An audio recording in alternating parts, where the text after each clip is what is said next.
How you doing, people? Hope you're having a good day. Mine's not too bad. A lot of rain this morning, but it seems to have cleared off, so I can get some stuff done. I got the manifolds pretty well repaired on this thing, and got my gas fuel tank, and I don't know if you can see that, but this gauge here was busted to hell, so I put a bolt in there and sealed it, and it was making a hell of a vacuum. So I took an old piece of steel fuel line, brazed it in there, and just left that very little bit open right there and brazed it fast. But even after all the brazing I did on the bottom, it's still got a leak. So I don't know, I might clean that off real good and wire wheel it and solder it, or I might just freaking keep my eyes out for another one. It's starting to tick me off. I just want to make a real quick video, this thing running and how it's actually supposed to sound. Okay, switch on, give it a couple pumps. It should kick right off.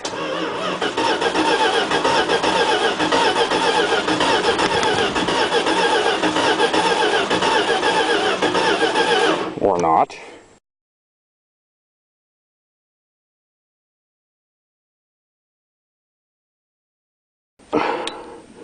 There we are. Let's try that. See if we got any spark.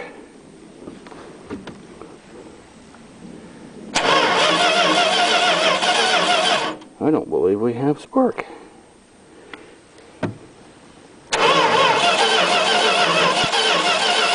Well, ain't that something? Wait a minute, switch on.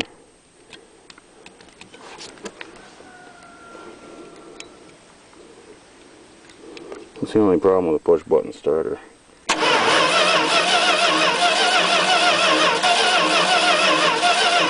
I can see real faint spark jumping from here to the other wire.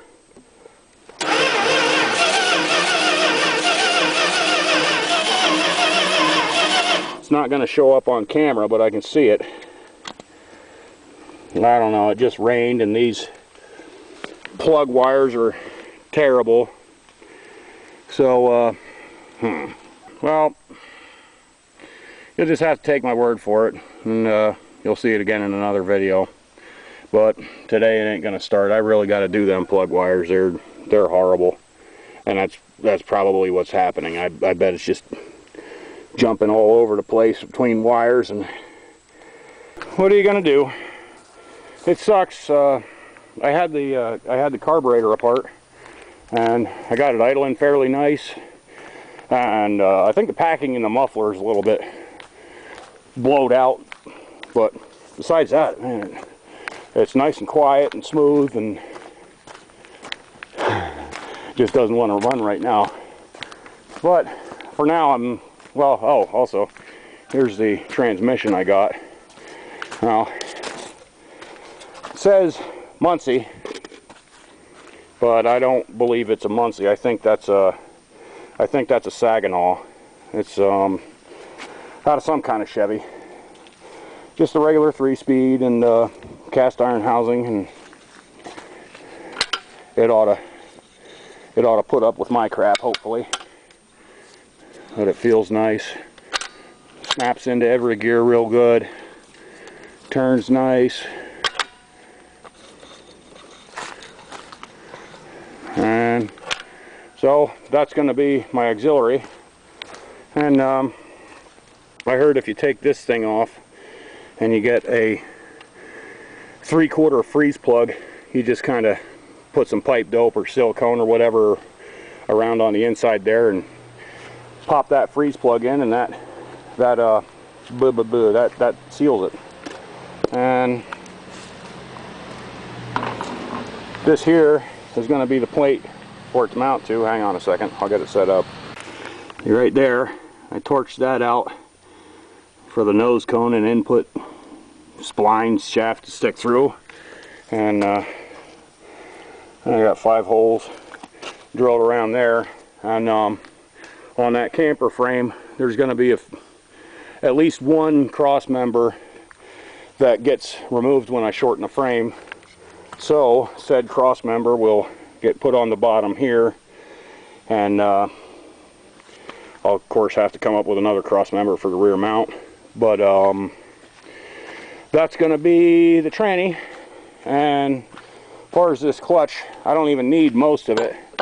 I just need this hub right here, and that's going to go inside the drive shaft coming off the automatic transmission. After I cut it, that'll get welded in. Then that'll go to the input here. Maybe it's probably going to get two universal joints, one end here and one end stays up at the auto tranny, just in case I'm a little off. And that'll drive the transmission. Of course, it's going to get a bearing on there to support the input shaft. And then this here fits the rear end of this tranny, and this shaft will get cut off somewhere, and the shaft, it's a split shaft on that RV, so that's going to get cut off as well, the shaft that goes to the rear drive shaft, whatever. And those two will get spliced together. Of course, I'm going to have to move the rear end up first to do that, but my first project is just getting that transmission mounted and made it up to the automatic transmission. And I'll be sure when it's a nice day, or get some damn new spark plug wires and figure out the issue with that thing. It might not even be spark, but it's a humid day. I could see the coil wire. I could see that arcing to another spark plug wire. So as humid as it is, there might be moisture down in the distributor cap, and it's probably soaked through the insulation on those wires, which haven't been changed since the early Mesozoic era. Anyhow, I'm rambling enough. I'm happy with the way it sounds for now, and I'm sick of waiting on Phil for this shed. So now I got this thing to contend with. I did a lot of work on this yesterday. I had these pieces of floor laying up against that tree there, and I wrapped a chain around them, pulled them down with the Scout, pushed them roughly into position, and once they're on the ground, it's not too bad to sort of weasel them around by hand if you got to, which I had to. But I don't know, sometimes you get into stuff and you just got to be like, what the hell were they thinking? I mean, I know what the dude wanted to do with these. He wanted to make a ledger board, but you can see there he didn't bother. He should have moved this board out just a little bit so it would be flush with the outside plate here and nailed to the bottom. I think it would have been stronger that way, but I don't know. I'm just going to block the heck out of it and get it as level as I can, and then I got a bunch more planks that came with this thing, and I believe they'll fit in like pieces of a puzzle. And then I'm going to take probably some OSB board, that chipboard stuff, waffle board, whatever the hell. It's called OSB properly though. And I'll just screw the hell out of that to the surface of this stuff, and then it ain't going anywhere, and I'll build the shed up on top of that from there. So yeah, that's what I'm up to for today. Oh man, these freaking gnats, they're just coming right out after the rain. And there's the cat. Of course. Yes, I put that there just for you. Hey, Fuzz.